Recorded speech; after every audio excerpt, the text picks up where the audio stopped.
Hello student, আজকে যে তোমাদেরকে আমার চ্যানেলে স্বাগত জানাই। চলে এসো, আজকে আবার আলোচনা করবো আমরা একদম 11-এর অর্থাৎ একাদশ শ্রেণীর একদম প্রথম যে চ্যাপ্টার। আমরা আগে সিলেবাসটাকে আমরা ভেঙেছিলাম, যে সেমিস্টার 1 যেটা রয়েছে সেটাকে আমরা পার্ট পার্ট করে ভেঙেছিলাম, যাতে তোমাদের কী হয়, বোঝার সুবিধা হয়। তো এবার আজকে সেই সিলেবাসটার অর্থাৎ সেমিস্টারের একদম প্রথম সেমিস্টারের প্রথম যে চ্যাপ্টার, সেখানে শাস্ত্ররূপে ভূগোল যে রয়েছে সেটা সম্বন্ধে কিন্তু আজকে আমরা পড়বো বা আলোচনা করব। ঠিক আছে, তাহলে কি হবে দেখো, শাস্ত্ররূপে ভূগোল এই কথাটার মানে হচ্ছে কি, শাস্ত্ররূপে ভূগোল বা পাঠ্য বিষয়রূপে ভূগোল। অর্থাৎ আমরা এই কথার মাধ্যমে বুঝতে পারছি যে শাস্ত্র অর্থাৎ পাঠ্য বিষয়, অর্থাৎ আমরা যে জ্ঞান অর্জন করব সেগুলো কি করে আমরা ভূগোল থেকে কি কি অর্জন করব, বা ভূগোল পড়ার পর আমাদের কী কী কাজে লাগবে, অর্থাৎ ভূগোল থেকে আমরা কী কী শিখতে পারবো, এগুলো সবই কিন্তু এই সেমিস্টারের এই চ্যাপ্টারের মধ্যে আলোচনা করা হয়েছে। তো দেখো, প্রথমে বলা হয়েছে কি, যে শাস্ত্ররূপে একদম প্রত্যেকটি জিনিসকে একদম পুঙ্খানুপুঙ্খভাবে বোঝানোর চেষ্টা করছি। আর যদি কোনো কারণবশত তোমাদের অসুবিধা হয়ে থাকে বুঝতে, তাহলে তোমরা কিন্তু কমেন্ট সেকশনে বলো, আমি সেই জায়গাটা বোঝানোর চেষ্টা করব। ঠিক আছে, তো দেখো এখানে শাস্ত্ররূপে ভূগোল,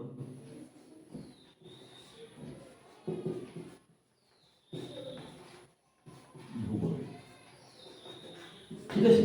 তো এবার তোমরা কিন্তু এটা নোট ডাউন করতে পারো। ঠিক আছে, এই দেখো প্রথমে কনসেপ্ট যদি ক্লিয়ার হয়ে যায় আমাদের, তাহলে কিন্তু কোনো রকম সমস্যা হবে না। এই যে শাস্ত্রকে ভূগোল অর্থাৎ কি, শাস্ত্র অর্থাৎ কি পাঠ্য বিষয়, বা তোমরা যেখান থেকে জ্ঞান অর্জন করছো, এই যে শাস্ত্রকে ভূগোল, এখানে শুধুমাত্র আমরা ভূগোল সম্পর্কে জানবো। দেখো এই যে ভূগোল কথাটা, এই ভূগোল কথাটা কি হচ্ছে, এই ভূগোল যে কথাটা সেটাকে আমরা যেহেতু এই এই বিষয়টা সম্পর্কে আলোচনা করবো, তাহলে এখানে আমি ওয়ার্ডটাকে দুটি শব্দতে ভাগ করলাম। এই যে শব্দটাকে, এটাকে আমি দুটো শব্দতে ভাগ করলাম, একটা হচ্ছে ভূ আর একটা হচ্ছে গোল। দেখো কোনো রকম কনফিউশন বা কোনো রকম সমস্যা হলে এখানে কিন্তু বল, কমেন্ট করো। দেখো ভূ, ভূ মানে হচ্ছে কি, আমরা বলি না যে ভূমি, ভূমি মানে হচ্ছে কি, ভূ মানে হচ্ছে কি, যে ভূমি বলতে কোনটা বোঝে, যে আমরা যেখানে বসবাস করছি বা যেখানে চলাফেরা করছি যার উপর দিয়ে, সেটাকে আমরা ভূমি বলে থাকি। তো এই যে ভূ, এই ভূ শব্দের অর্থ হলো কি, হচ্ছে পৃথিবী, পৃথিবী। ঠিক আছে, এই ভূ শব্দের অর্থ কি, পৃথিবী। এবার এই গোল শব্দের অর্থ হলো, এটা গোল দেখতে, এটা লম্বা দেখতে। তাহলে এরকম গোল, গোল মানে হচ্ছে কিন্তু আকার, আকার। ঠিক আছে, এই যে গোল বা গোলা যে আকার, আর গোলাকার কথাটা বলা হচ্ছে কেন, এখানে যে গোলাকার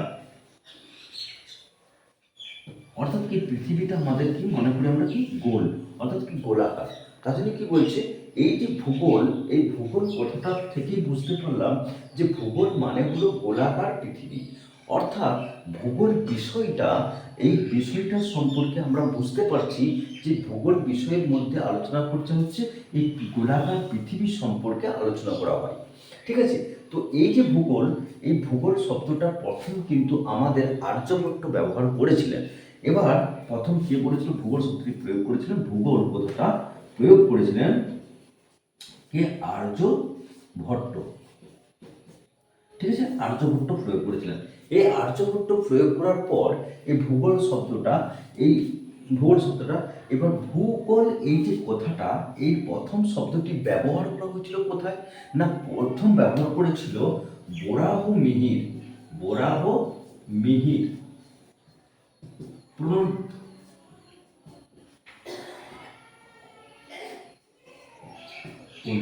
বরাহ মিহির প্রণীত সূর্য সিদ্ধান্ত গ্রন্থে। কোথায়, সূর্য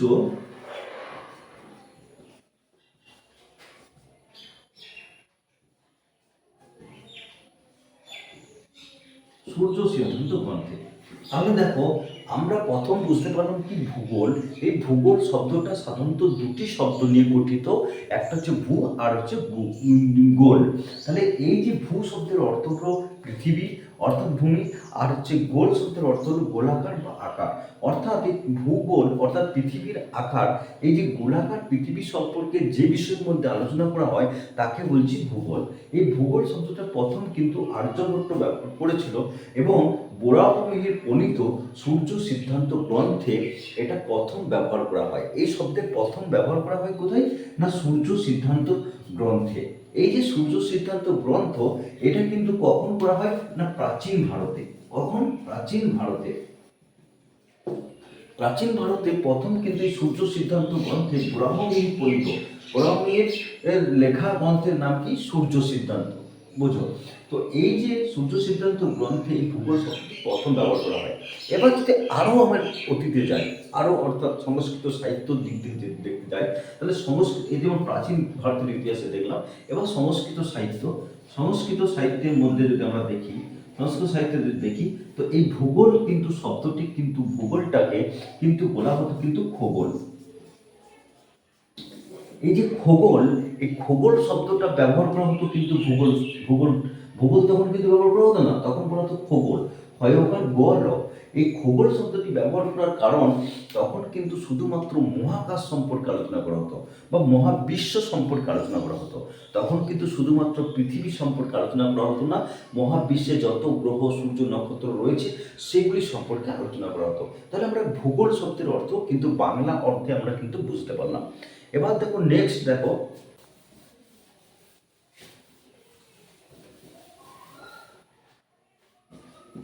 সেম ওয়ান চলছে আমাদের, সেম ওয়ান চলছে একদম প্রথম অধ্যায়, ফার্স্ট চ্যাপ্টার, ঠিক আছে, চ্যাপ্টার ওয়ান, চ্যাপ্টার ওয়ান চলছে এটা, ঠিক আছে। এটা ভিডিওটা হচ্ছে আমার কাছে পার্ট ওয়ান লিখছি, কারণ অনেক বড় ভিডিও হবে, ঠিক আছে, অনেক বড় ভিডিও হবে, তার জন্য আমরা কি করবো, পার্টে পার্টে ভাগ করবো, যাতে তোমরা সবসময় সবটাই বুঝতে পারো, ঠিক আছে। তো দেখো এবার কি হলো, তাহলে আমরা এটা ভূগোল সম্বন্ধে ক্লিয়ার দেখলাম যে ভূগোলটা কি বাংলা অর্থে।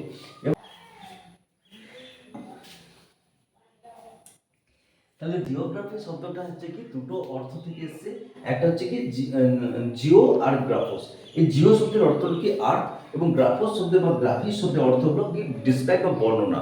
অর্থাৎ জিওগ্রাফি শব্দটির অর্থ হচ্ছে যে পৃথিবী সম্পর্কে বর্ণনা, অর্থাৎ এই আর্থ সম্পর্কে আলোচনা বা ডিসক্রাইব দ্য আর্থ, ঠিক আছে। তাহলে এই যে কনসেপ্টটা, এটা সম্পর্কে কিন্তু আমরা বুঝতে পারলাম। এবার চলে এসো, এই যে জিওগ্রাফি সম্পর্কে আমাদের যে ধারণাটা এলো, এবার কিন্তু এই শুধু ধারণাটা এলে হবে না, এবার বিভিন্ন জিওগ্রাফাররা তাদের কিন্তু সংজ্ঞা দিতে লাগলো, তারা কিন্তু এই সংজ্ঞা দিল তাদের। দেখো এই যে জিওগ্রাফি কথাটা বলছি বা জিওগ্রাফার্স কথাটা, ভূগোল কথাটা আমরা যে বললাম, সেটা কিন্তু আমরা দেখলাম আর্যভট্ট প্রথম ব্যবহার করেছিল।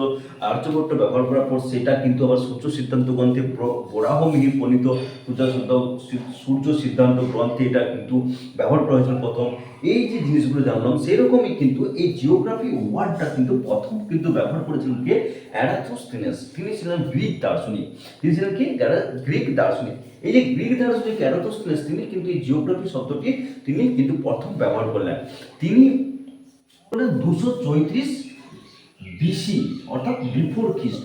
দেখো আমরা যে জানি যে এই যে বিফোর খ্রিস্ট অর্থাৎ খ্রিস্টের জন্মের আগের সময়টাকে মনে আসবে যে ভূগোল শব্দটি প্রথম ব্যবহার করেন কে? ভূগোল শব্দটি প্রথম ব্যবহার করেন কে? না ভূগোল শব্দটি প্রথম ব্যবহার করেন আর্যভট্ট। এই যে ভূগোল শব্দটা প্রথম প্রাচীন ভারতের দিক থেকে প্রথম কোন গ্রন্থে বলা হয়েছিল, ব্যবহার করা হয়েছিল? না সূর্য সিদ্ধান্ত গ্রন্থে প্রথম বলা হয়েছিল। এটা সূর্য সিদ্ধান্ত গ্রন্থটি কার লেখা বা কার দ্বারা ফলিত সেটা বলবি বরাহমিহির প্রণীত। আর দেখো এই যে ভূগোল শব্দটি প্রথম, ভূগোল কথার অর্থ কি? ভূগোল কথার অর্থ হলো পৃথিবীর সম্পর্কে বর্ণনা করা, আর হচ্ছে পৃথিবীর সম্পর্কে বর্ণনা। আর হচ্ছে দেখো এই যে জিওগ্রাফি, এই ভূগোলের প্রতিশব্দ কি? ভূগোলের প্রতিশব্দ হচ্ছে জিওগ্রাফি, ইংরেজি প্রতিশব্দ। এই জিওগ্রাফি ওয়ার্ডটা কোন ওয়ার্ড থেকে এসছে? না গ্রিক ওয়ার্ড থেকে এসছে। গ্রিক ওয়ার্ড যে কোন গ্রন্থ থেকে, ওয়ার্ডটার নাম কি? সেটা হচ্ছে জিওগ্রাফোস, যে জিওগ্রাফোস থেকে এসছে জিওগ্রাফি। এই যে জিওগ্রাফোস শব্দটি আছে দুটি ওয়ার্ডের দ্বারা গঠিত, একটা হচ্ছে জিও, দুই হচ্ছে গ্রাফো। গ্রাফোস অর্থাৎ বা geo and graphy, geo and graphy অর্থাৎ জিওগ্রাফি শব্দের অর্থ হলো কিন্তু পৃথিবীর বর্ণনা, অর্থাৎ জিও শব্দের অর্থ হলো আর্থ, আর আর্থ বা পৃথিবী, আর গ্রাফি শব্দের অর্থ হলো বর্ণনা বা ডেসক্রাইব। তাহলে এই যে জিওগ্রাফি শব্দটি প্রথম কিন্তু ব্যবহার করেছিলেন কে?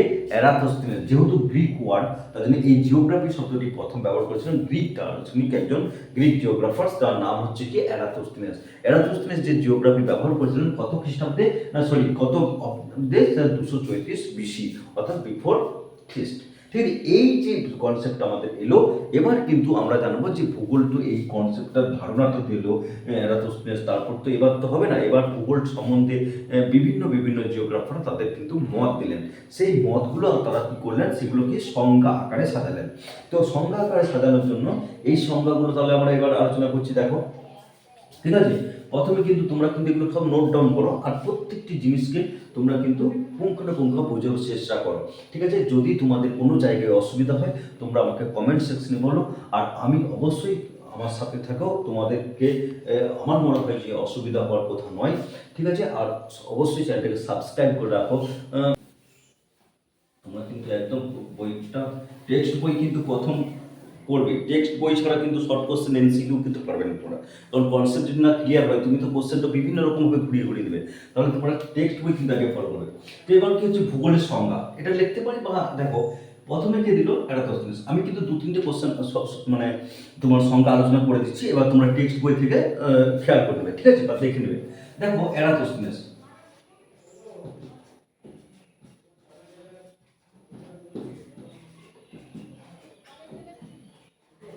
এরাতোস্থেনেস, এই এরাতোস্থেনেস প্রথম কিন্তু জিওগ্রাফি শব্দটি তিনি ব্যবহার করলেন।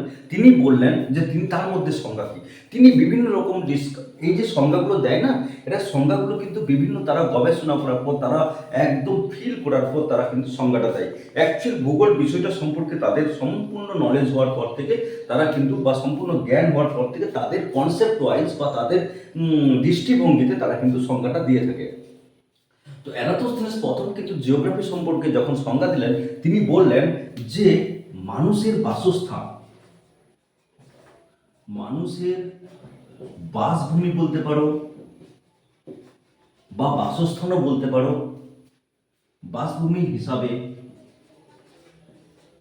পৃথিবীর বর্ণনা,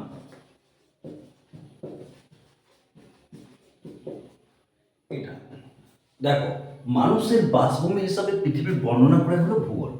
তার মানে কি হলো, তার মানে এটা কিন্তু কে বললে, এরাতোস্থেনেস। পৃথিবীর বাসভূমি মানে তুমি যে বসবাস করছো, অর্থাৎ আমরা মানুষ, এই মানুষ যে বসবাস করছে, মানুষের বাসস্থান হিসাবে পৃথিবীর বর্ণনা করাই হলো ভূগোল। তার কনসেপ্ট ওয়াইজ তিনি সংজ্ঞা দিলেন কি, ভূগোলের যে মানুষের বাসভূমি বা বাসস্থান হিসাবে বর্ণনা করাই হচ্ছে ভূগোল। শোনার পর থেকে ইমানুয়েল কান্ট বললেন, তিনি কান্ট, ইমানুয়েল কান্ট, অর্থাৎ আমি কান্টই লিখছি, কান্ট তিনি দিলেন কি, কান্ট বললেন যে এই যে পৃথিবী রয়েছে, এই পৃথিবী যে শাস্ত্রের মধ্যে পৃথিবী সম্পর্কে আলোচনা করা হয় তা ভূগোল। অর্থাৎ কি বললেন, তিনি বললেন যে শাস্ত্রে পৃথিবী সম্পর্কে আলোচনা করা হয়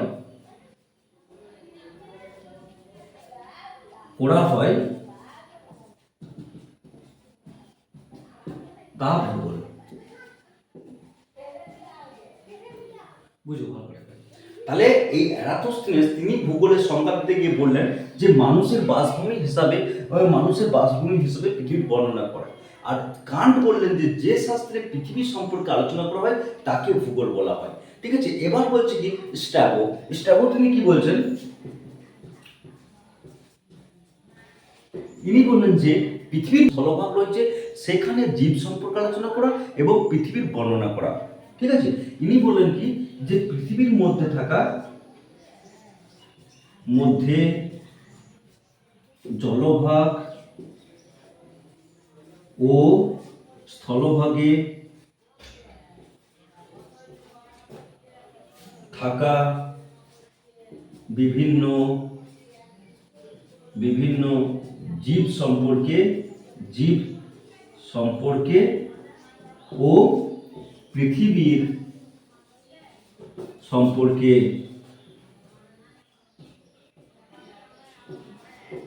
বর্ণনা করে। ঠিক আছে, তাহলে এখানে বলছে কি, দেখো এরাটোস্থেনেসের মধ্যে কনসেপ্টগুলো কেমন, দেখো একটা যখনই পড়া হচ্ছে বা যে কোনো একটা যখন সংজ্ঞা দেওয়া হলো তারপর থেকে সংজ্ঞাগুলো কমন হচ্ছে। পৃথিবী মানুষের বাসভূমি হিসাবে পৃথিবীর বর্ণনা করা, এই কথাটা বললেন কি এরাটোস্থেনেস।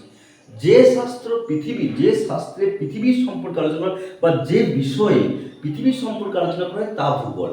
এবার হচ্ছে কি, পৃথিবীর মধ্যে জলভাগ আর স্থলভাগ আছে, সেখানে থাকা জীব সম্পর্কে এবং পৃথিবীর বর্ণনা করাই হচ্ছে কিন্তু, এবং পৃথিবীর বৈশিষ্ট্যগুলোকে পৃথিবীর বৈশিষ্ট্য বলতে পারো, পৃথিবীর বৈশিষ্ট্য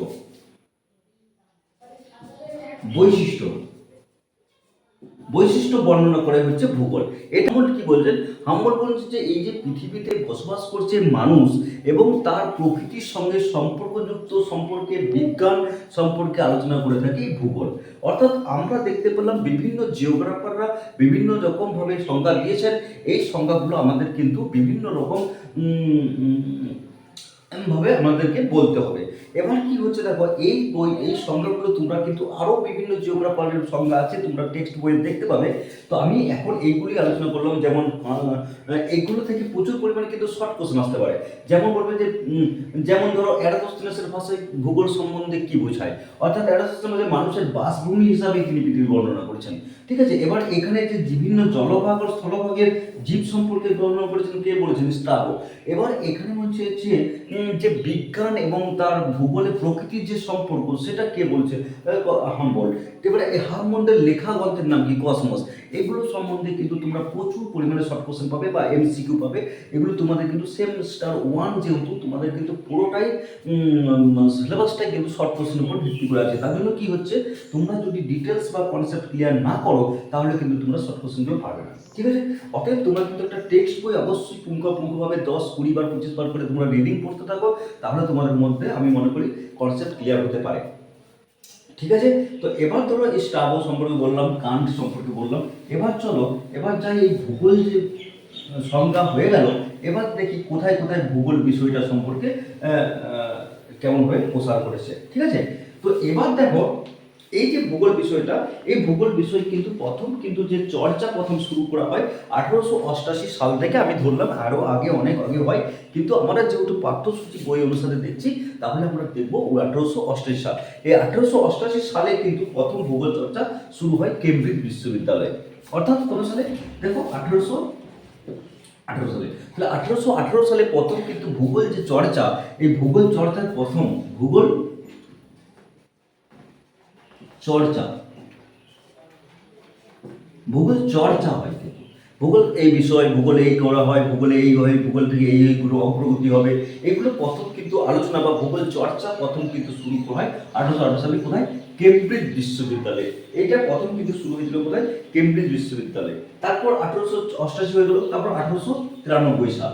এই 1893 সাল যে রয়েছে সেখানে কিন্তু ভূগোল বিভাগ তৈরি করা হয়। অর্থাৎ এই একটা ক্লাস, অর্থাৎ একটা ক্লাস যে মানে সেখানে আমরা যে জানতে পারলাম চর্চা করে যে ভূগোল একটা পড়লে এই হয়, তো ভূগোলের একটা কি হলো, বিভাগ শুরু হলো। বিভাগ, এই যে বিভাগ তৈরি হলো ভূগোল বিভাগ, এই বিভাগটা কিন্তু শুরু হলো প্রথম অক্সফোর্ড বিশ্ববিদ্যালয়ে। অক্সফোর্ড বিশ্ববিদ্যালয় প্রথম এখানে ভূগোল চর্চা শুরু হয় কোথায়, কেমব্রিজ বিশ্ববিদ্যালয়ে। কেমব্রিজ বিশ্ববিদ্যালয়, আর এটা হলো অক্সফোর্ড বিশ্ববিদ্যালয়। ঠিক আছে, অক্সফোর্ড বিশ্ববিদ্যালয়। ঠিক আছে, এখানে কেমব্রিজ বিশ্ববিদ্যালয়ে ভূগোল চর্চা শুরু হলো প্রথম কত সালে, 1888 সাল। 1893 সালে ভূগোল বিভাগ তৈরি করা হলো কোথায়, অক্সফোর্ড বিশ্ববিদ্যালয়ে। এবার চলে এসো, এবার যে এই যে অক্সফোর্ড বিশ্ববিদ্যালয় তৈরি হলো, এবার প্রথম যে ভারতবর্ষে অর্থাৎ এশিয়ার মধ্যে প্রথম কিন্তু তোমার ভূগোল কোথায় চর্চা শুরু হলো না, আলিগড় মুসলিম বিশ্ববিদ্যালয়ে। কত সালে না, এবার হলো 1927 সাল। এটা কিন্তু এশিয়া, অর্থাৎ এশিয়া মহাদেশ যে আমরা জানি, এশিয়া তথা ভারতের মধ্যে প্রথম ভূগোল কিন্তু কি হলো, ভূগোল চর্চা প্রথম কিন্তু শুরু হলো। ভূগোল চর্চা শুরু হলো হলো কোথায়? আলিগড় মুসলিম বিশ্ববিদ্যালয়। কোথায়? আলিগড় মুসলিম বিশ্ববিদ্যালয়। ঠিক আছে, তাহলে আমরা বুঝতে পারলাম যে ভূগোল যে চর্চা 1888 সালে প্রথম কেমব্রিজ বিশ্ববিদ্যালয়ে হলো ভূগোল চর্চা কিন্তু। আর ভূগোল ভূগোল যে বিভাগ সেটা প্রথম শুরু হলো অক্সফোর্ড বিশ্ববিদ্যালয়ে, সেটা হলো 1893 সালে। আর 1927 সালে এশিয়া তথা ভারতবর্ষে ভূগোল চর্চা প্রথম কিন্তু শুরু হলো, সেটা কোথায়? আলিগড় মুসলিম বিশ্ববিদ্যালয়ে। এবার ভূগোল চর্চা শুরু হলো। এবার চলেছ, এই যে ভূগোল চর্চা যখন ভারতে হয়ে গেল, এবার কিন্তু আমাদের পশ্চিমবঙ্গ, আমরা যেহেতু পশ্চিমবঙ্গে বসবাস করছি, এই যে পশ্চিমবঙ্গে প্রথম কিন্তু ভূগোল যে শুরু হয় সেটা কিন্তু কলকাতা বিশ্ববিদ্যালয়ে কিন্তু হয়। শিবপ্রসাদ চট্টোপাধ্যায়, এই যে শিবপ্রসাদ চট্টোপাধ্যায়, তাকে কিন্তু ভারতের ভূগোলের জনক বলা হয়। ঠিক আছে, এই যে তাহলে পশ্চিমবঙ্গ, অর্থাৎ পশ্চিমবঙ্গে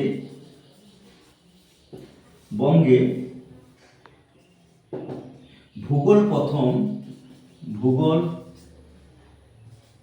চর্চা শুরু হয় শিবপ্রসাদ চট্টোপাধ্যায়ের হাত। ঠিক আছে, দেখো তাহলে আমরা কি বললাম যে এই যে ভূগোল যে বিষয়, অর্থাৎ ভূগোল বিষয়টা পড়ানোর জন্য প্রথম যে ভূগোল চর্চা শুরু করা হয় কার হাত ধরে? শিবপ্রসাদ চট্টোপাধ্যায়ের হাত ধরে। এই যে শিবপ্রসাদ চট্টোপাধ্যায়ের হাত ধরে শুরু হলো ভূগোলটা, এখানে এই শিবপ্রসাদ চট্টোপাধ্যায়কে বলা হয় যে ভারতের ভূগোলের জনক। অর্থাৎ কি? ভারতের ভূগোলের জনক এই শিবপ্রসাদ চট্টোপাধ্যায়কে বলা হয় ভারতের ভূগোলের জনক। অর্থাৎ অ্যারাটোস্থেনেসকে বলতাম কি ভূগোলের জনক বলা হয় অ্যারাটোস্থেনেসকে। ঠিক আছে, এগুলো কিন্তু তোমাদের প্রচুর শর্ট কোশ্চেন আসবে। এটা কিন্তু আমরা এইটুকুই থাক আজকে, কারণ এটা সম্পর্কে জানলাম। এবার আমরা ভূগোলের লক্ষ্য জানবো, তারপর ভূগোলের তোমার সম্পর্কে জানতে পারবো। এগুলো সম্পর্কে আমরা কিন্তু নেক্সট দিন আলোচনা করবো। ভূগোলের শিক্ষা কি, ভূগোলের নীতি কি, ঠিক আছে, ভূগোল বিষয়টা তোমার কি হবে, ভূগোলের পরিধি কি, হ্যাঁ, ভূগোলের প্রকৃতি কি, ভূগোলের উদ্দেশ্য সমূহগুলো কি, ভূগোলের শাখা সমূহগুলো কি। ভূগোলের শাখা বলতে ভূগোলের ধরো আমরা জানি যে তোমার জীব ভূগোল আছে, মানবীয় ভূগোল আছে, এই যে অর্থনৈতিক ভূগোল আছে, এইগুলো যে শাখাগুলো রয়েছে এই শাখাগুলো সম্পর্কে জানবো। এগুলো সম্পর্কে সব কিন্তু নেক্সট ভিডিও আস্তে আস্তে করবো, কারণ তোমাদের শর্ট কোশ্চেন আসবে, তার জন্য কিন্তু বেশি এগোনো যাবে না। অর্থাৎ তোমরা ক্লাসটাকে কন্টিনিউ করতে থাকো, অবশ্যই সাবস্ক্রাইব করে দাও। ঠিক আছে, যদি কোনো জায়গায় তোমাদের বুঝতে অসুবিধা হয় তোমরা অবশ্যই আমাকে কমেন্টে জানাও। আমার লক্ষ্য হচ্ছে তোমাদেরকে এগিয়ে নিয়ে যাওয়া। ঠিক আছে, অবশ্যই পাশে থাকো। আজকের মতো এখানে রাখলাম। আর তোমরা কিন্তু টেক্সট বই অবশ্যই